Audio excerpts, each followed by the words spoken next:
Amos, Kabanata Siyam. Nakita kong nakatayo sa may altarang Panginoon, at siya'y nag-utos ng ganito: bayuhin mo ang mga haligi ng templo hanggang sa mauga ang buong pundasyon, at ihampas ito sa ulo ng mga tao. Ang mga nalabi ay masasawi sa digmaan. Walang sinumang makakatakas, isa may walang makakaligtas. Humukay man sila patungo sa daigdig ng mga patay, aabutan ko pa rin sila. Umakyat man sila sa langit, hihilahin ko silang pababa mula roon.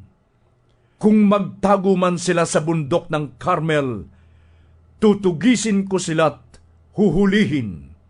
Magtago man sila sa kalaliman ng dagat, uutusan ko ang dambuhala sa dagat upang sila'y lamunin.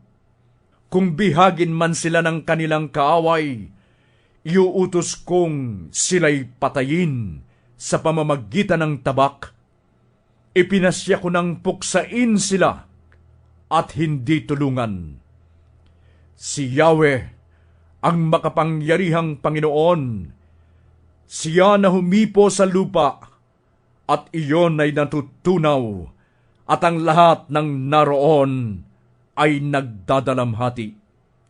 Dahil dito'y ang buong lupain ay tumataas gaya ng ilog Nilo at bumababa gaya ng ilog sa Ehipto.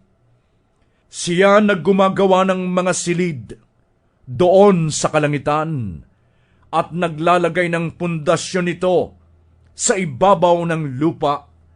Inipon niya ang tubig sa dagat at ibinubuhos iyon sa lupa. Yahweh ang kanyang pangalan. Sinasabi ni Yahweh, para sa akin, kayong mga taga-Israel ay kapantay lang ng mga taga-Ethiopia. Hinango ko ang Israel mula sa Ehipto. Iniahon ko ang mga Filisteo sa Kaftor at ang mga taga-Syria mula sa Kir. Ako ang Panginoong Yahweh na nagmamasid sa makasalanang kaharian ng Israel. Lilipulin ko sila sa balat ng lupa, ngunit di ko lubusang pupuksain ang lahi ni Jacob. Iuutos kong ligligin ang bayan ng Israel kasama ng lahat ng bansa, tulad ng pag-alog sa salaan, ngunit walang butil na babagsak sa lupa. Ang mga makasalanan sa aking bayan ay masasawi sa digmaan. Lahat ng nagsasabing hindi ipahihintulot ng Diyos na tayo'y mapahamak. Sa araw na iyon, ibabangon kong muli ang nawasak na kaharian ni David, at aayusin kong muli ang mga nasirang dako. Ibabalik ang mga guho, itatayo kong muli iyon, kagaya noong una. Sa gayon ay sasakupin ng Israel ang nalalabi sa lupain ng Edom at ang lahat ng bansang dati aking pag-aari.